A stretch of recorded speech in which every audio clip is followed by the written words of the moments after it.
Okay guys, I'm not gonna lie, I actually recorded this whole video. I went to go edit it and I realized I didn't have audio, so this is take two.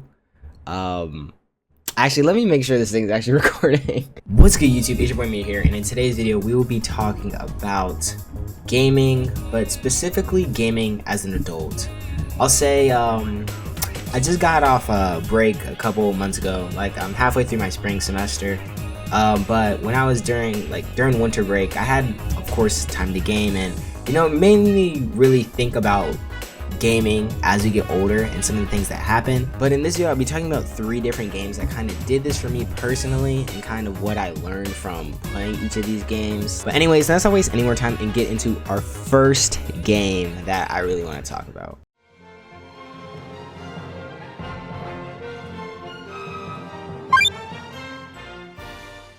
So yes, one of these games I will be talking about is Sonic Unleashed. I know I kind of touched on it a bit in my last video, but this game really kind of put in perspective of, kind of my growth as a gamer and a human, kind of the last 10 years since I last played it. But I'll say playing Sonic Unleashed, I think really kind of put in perspective of how much muscle memory is really like a thing. Because I think the biggest thing is, because I had to restart, my save file because my Xbox 360 of course wanted to die on me, so I had to get the game on my Xbox One and kind of replay it. And one thing I noticed is, because I used to kind of like speed run, like not speed run, but like of course I would always replay the stages trying to get my fastest time. So it really didn't hit me until of course I played the first like day stage and I was in midair and I tried to stomp, and then I was like, oh shoot, like I don't have the stomp button. Because in Sonic Unleashed, like you kind of unlock different things to kind of help Sonic advance or get to different pathways as you go. But I think the thing that really got me is how much like I kind of remembered about the game. Like it's been a while since like I played the game, and of course, like I said, a while since I beat it.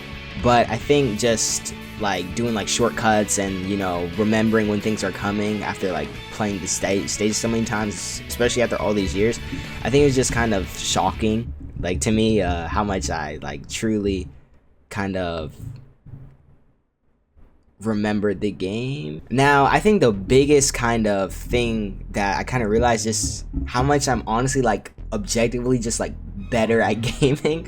And I think this really came up to front playing Halaska Knight for the first time in 10 years, and just a lot of the Werehog stages, because as a kid, I wasn't struggling with the Werehog stages, but they're definitely like a lot more annoying playing them now than when I was a kid. But quick little kind of thing about my whole kind of experience with Halaska Knight. Like as a kid, I played Halaska Knight and I died a freaking lot. Like it took me like a couple of days to really like beat the level, and I would always die at like kind of this end part. But playing it recently, I died one time, and if I didn't die, I probably got an S rank. And I did die at the end, and I still got an A rank, which is still like crazy to me. And that was kind of the similar story with a lot of kind of the Werehog stages. Because I'll say like playing the Werehog stages when I was like when I first played the game, like they were just annoying. Like to me when I was younger, I was just really trying to rush through them because I was like, I feel like they were taking away from like kind of the essence of what Sonic was. Like Sonic, one of the reasons Sonic Unleashed is my favorite Sonic game is because it's literally the fastest Sonic game. Like you're not gonna play a game where you move faster like without mods.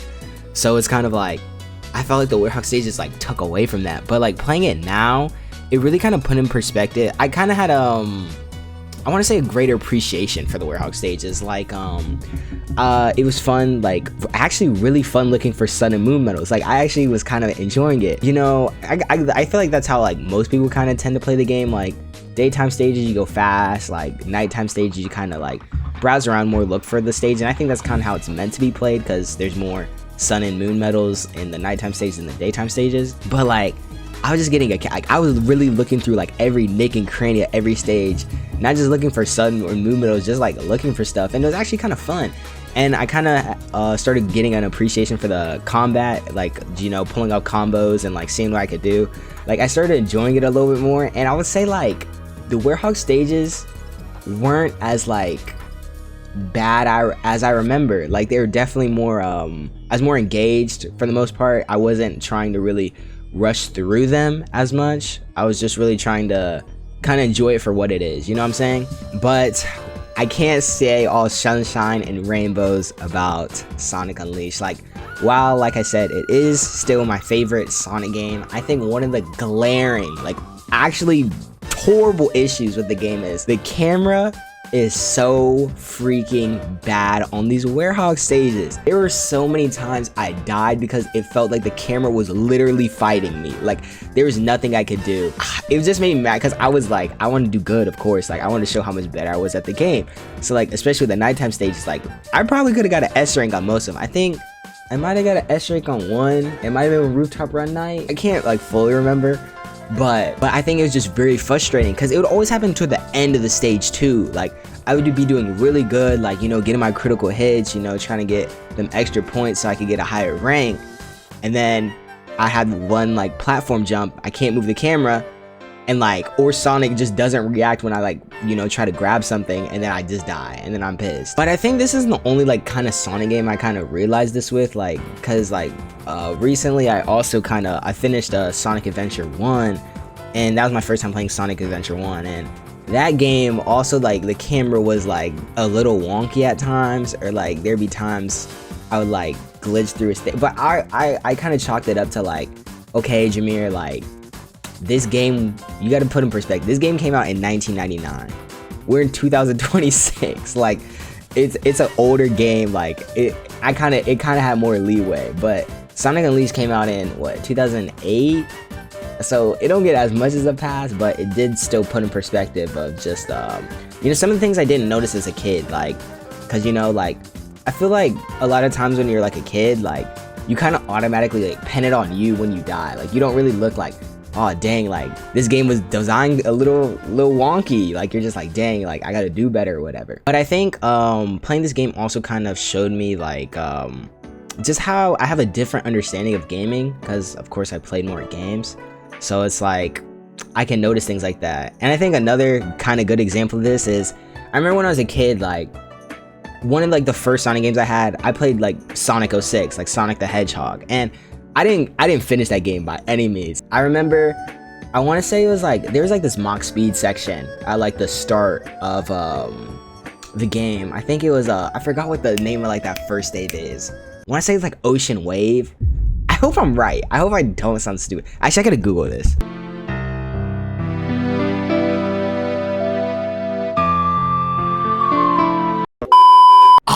Alright guys, I got it backwards. It was Wave Ocean. It was Wave Ocean. But I was close. So I played Wave Ocean, and it had like a Mach Speed section where you're trying to like, you know, chase Dr. Eggman, because I think he just took a lease. But I just remember I kept dying on that stage, and there'd be times like I didn't touch anything. I literally didn't touch anything, and then Sonic would just die. And I would just be like, what in the world? But of course now, like, I realize, like, first, that game, that was not a good game. That was not a good game at all. And it's just like, you know, Sonic just probably had a wider hitbox. Like, there'd be times like I didn't hit anything, but the game would register I hit something, and then now I lose a life, and then yeah. Honestly, that's probably a game I need to go back and play. But all right, I'm getting off topic. But I think playing Sonic Unleashed, like, now kind of with the perspective adult, I think it kind of highlighted some of the more shortcomings of the game. Like I said, the camera was a big thing, and that was really the biggest thing. That was really like the only kind of thing I was like really like, nah, this is actually like not good.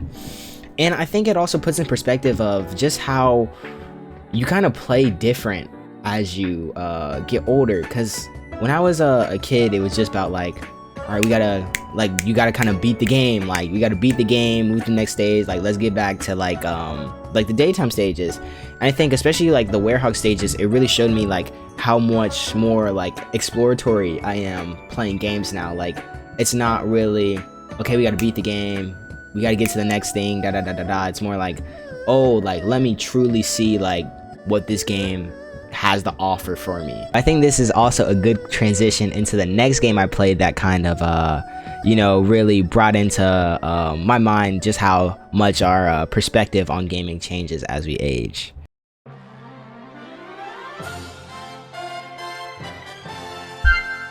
And now for the next game we'll be talking about Super Mario Galaxy 2, y'all. Now this is also like, you know, one of the early games I played growing up. Like I want to say I played when I was like around 7. So this is like maybe like 2010, 2011-ish. And I didn't beat this game. Like this is a game, I want to say I got anywhere from like 10 to 18 stars. I can't remember. I want to say like I got to at least World 3. Like, you know, my first time playing it as a kid. But, you know, I kind of had the time and I was like, you know what? I actually want to play this game all the way through because, like, I've heard so many good things about this game. And I enjoyed it a lot. Like, when I was younger, like, I kind of grew up playing, like, platformers for the most part. And then I'll say, like, around, like, middle school, like, late elementary school, I started playing online more. So, like, around, like, 2016-ish, like, that's when I really was, like, playing more, like, PvP type games with like my friends and stuff. So this was actually like the first kind of Mario game I played like in a while. Like I want to say the last one I played was 3D World, and I like 100%ed through 3D World. Like, you know, I play with my cousins and my sister all the time. But like I said, this is like my first time like really sitting down and playing through a whole Mario game in a while. And I have to say, after like playing through like the whole main story, I actually think this might be like one of my favorite games ever. I had so much fun playing Mario Galaxy 2. And I think the thing that made me enjoy playing Super Mario Galaxy 2 so much was just kind of the feeling it had. Like, just playing the game, it had so much wonder and adventure just like screaming throughout the game. And it kind of reminds you of like the reason you fell in love with gaming. And like I said, especially playing Mario games at like such a young age, like it really felt like kind of a callback to like my childhood in a way. Like honestly, let's just listen to Mario, like the Mario Starship theme. Like, oh my, like I think that game, like that theme is like a perfect essence of how it feels playing this game. Honestly, let's just go ahead and listen to it. Like, let's just take a couple minutes like to listen to it.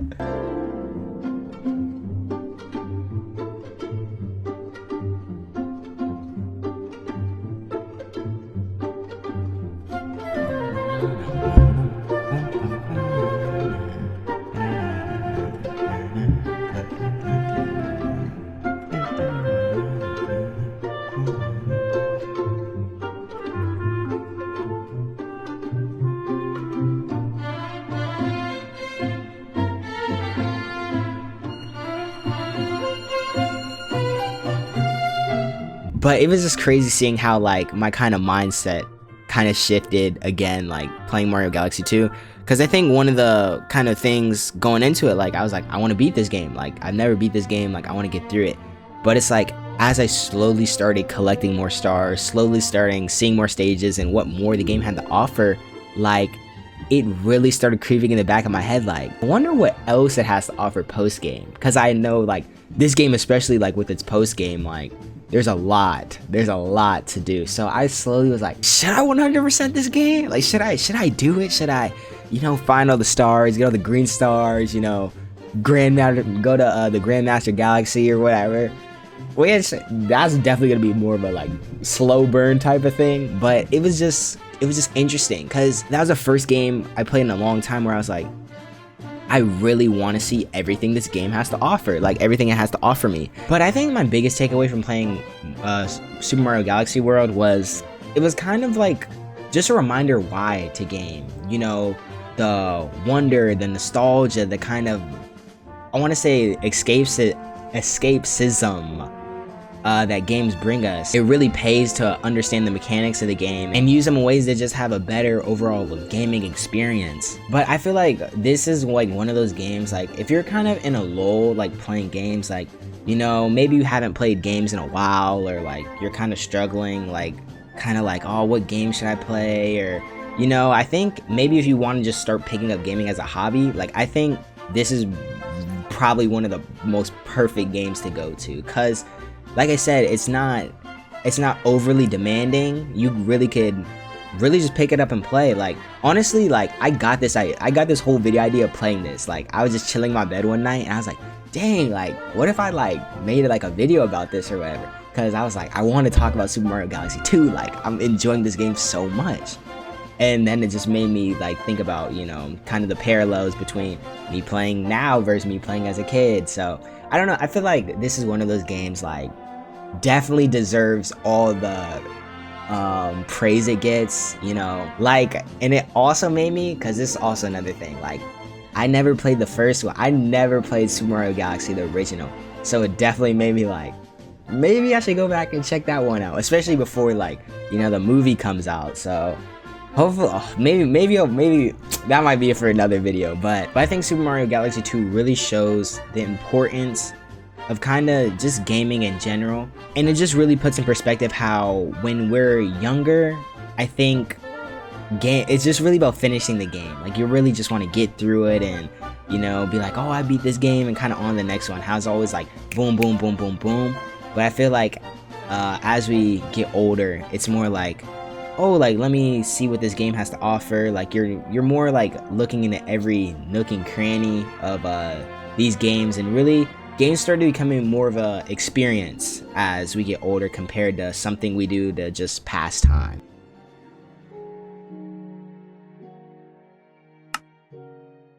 Now the final game I want to talk about is Minecraft. Now, it was actually kind of funny how I started playing Minecraft. Like, I remember I want to say me and my sister were like probably like in like 4th grade, or like 5th, 6th grade, like one of those.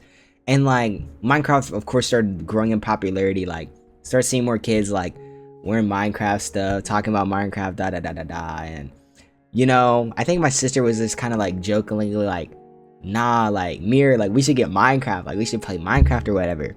So I was like, you know what, like, let's do it. So I remember my dad took us to GameStop, we got Minecraft, and me and my sister of course came home, popped in my Xbox 360, and we were just hooked. We were hooked, like, just started building stuff, going to survival, and then, you know, of course you started learning more about the game and like what you could do or whatever. And then of course, like, we started playing with our cousins, so now we start like role playing a little bit, you know, like building our city, having like a little Minecraft school, like where like we got people teaching mining and brewing and, you know, combat techniques and how to ride horses. So we just kind of made it a thing, and of course we had like our little like village of people or whatever, and it kind of turned more into like this kind of world building kind of community that, you know, me and my cousins experienced, and it really strengthened our bond, where like, you know, we'll still even talk about today like some of the stupid stuff we would do. And recently I just kind of decided like, you know, I want to like play Minecraft again. Like, I haven't played in a minute, and like, you know, of course I have a PC now, so like I wanted to see what it looked like with shaders. Y'all already, you know, I remember watching like Minecraft videos as a kid. I was like, bruh, I have to have shaders or whatever. So I was like, you know what, like, I'm gonna download a shader pack and, you know, start playing Minecraft. But this is also a new experience, because I'll say I think this is probably the first time I've actually like played Minecraft like by myself, like where I wasn't with my family or my friends or like my sister. So it was kind of a new experience for me. I didn't really know how much I was gonna really enjoy it, or, you know, not enjoy it, you know, kind of just playing by myself. So like, cause this is kind of my first time like playing Minecraft in a little, and I was never I would say I was never really like your survival guru type. Like I said, I really just wanted to build like cool stuff with like my family, and, you know, kind of honestly like roleplay a little bit. So I just, you know, was like, you know, I'm gonna ease my way into it. Like, I'm just gonna put it on peaceful, you know, turn off mobs, like just build my house, and then kind of go from there, like turn it back on, and, you know, start mining and collecting stuff or whatever. So I just kind of sat down, and I remember this was like a Friday night. Like, I think my mom was out doing something, my sister was out doing something, and I was just kind of like, you know what, I kind of want to just chill tonight, you know, play some Minecraft. So, you know, turn off the lights, had my LEDs going, listen to the Minecraft music, had some other music going on in the background. I just started building, bro. I just started building, like building my little house or whatever.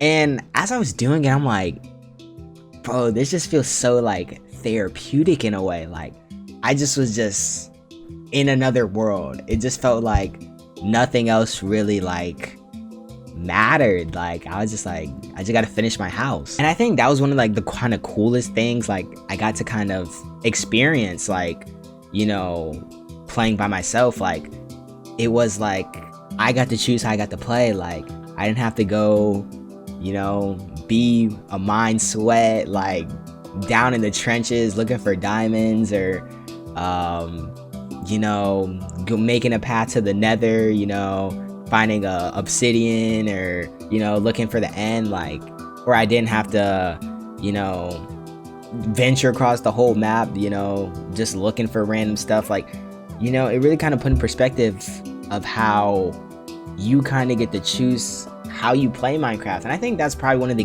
things that makes the game so addictive and why it's lasted for so long. Like you really could, you know, play with friends, play by yourself, you know, play in servers, play with mod packs. Like there's a lot to do in this game, and there's a lot it has to offer, and I think it was just cool kind of experiencing that. And another thing that happened while like I was just building is like I just kind of started thinking, because I built my house in like this kind of like Arctic type biome. Like it wasn't really like my traditional, because I would say usually like my first kind of I remember like the first one I had was like in like a desert, and then like a couple afterwards mainly in excuse me, but it was mainly like in kind of grass fields. So but like I said, this was like my first time in like little Arctic region. So I was like thinking as I was like building, I was like, what am I gonna like put around my house? I was like, you know, I can't like add a farm, because like what farm is like in the cold? Like that doesn't make sense. So I was just thinking like, oh, what would be like a cool thing to do? Like I just started thinking like, what do like cold regions do or whatever? And I was like, oh, I should have like a harbor. Like I should build like my own like dock or whatever, and then like we could like be like a fishing thing. And I was like, what if I built a city dock? And then I was like, what if I just started building house? And it was like, I thought it was just so crazy how like my mind automatically went back to like, how do I build this world and kind of make it mine? And I think with me, like, you know, of course, you know, having dreams to, you know, do stuff like create, like make these videos, or like, you know, tell stories, do films, even make games one day, hopefully, as like a software engineer, game developer. Like, you know, it just showed like this was really like kind of that kind of start. Like it was the first game that really let me like express myself. And I would say like, especially now, I feel like as you get old, as adults, you know, it's easy to get bogged down by like, of course, all the responsibilities you have in life. Like, you know, whether you're working that job to provide for your family, or, you know, you're just trying to get through college, or just trying to provide a good life for yourself. Like, you know, I think everybody deserves to have good things. Everybody deserves to, you know, live their ideal version of their life. And I think, you know, of course that causes a lot of stress, because, you know, I know for me, like, I get stressed out all the time. You know, I get stressed out all the time. Like, but I also think it's important. Like, I feel like it's something that's a little lost now in today. Like, I feel like people don't really like create like they really like used to. Like, I feel like, I don't know, it's kind of hard for me to like speak like on like a time I wasn't really truly able to experience, but I just feel like people were just more kind of creative back then. Like, I feel like it didn't feel like this kind of thing like you had to be. It's kind of like a thing like everybody just was, like, whether like you could be a normal person and be creative. Like, but now I feel like everybody expects you to be like, I don't know, like this born genius, which I don't think you have to be creative. I think you could just be creative by like what you decide to wear. Like literally what you decide to wear every day is your version of creativity. Like, but I feel like Minecraft's one of those games that just highlights it. Like, anybody could recreate anything could be creative, and I think that's just a good reminder for people. And I don't know, I just think it's just very important, like, people express themselves, especially as they get older. You know, share your perspective, because I think a big thing is, especially like with social media, there's so much groupthink, and like, you know, people just kind of like either having like crazy extremes and like, oh shoot, I gotta fit into one extreme, so, or like, you know, of course the rage baiting content where people are just saying stupid stuff for clicks or whatever. And I don't know, I just feel like it's important for people to share their perspective and, you know, give real perspectives, because like I said, there's so much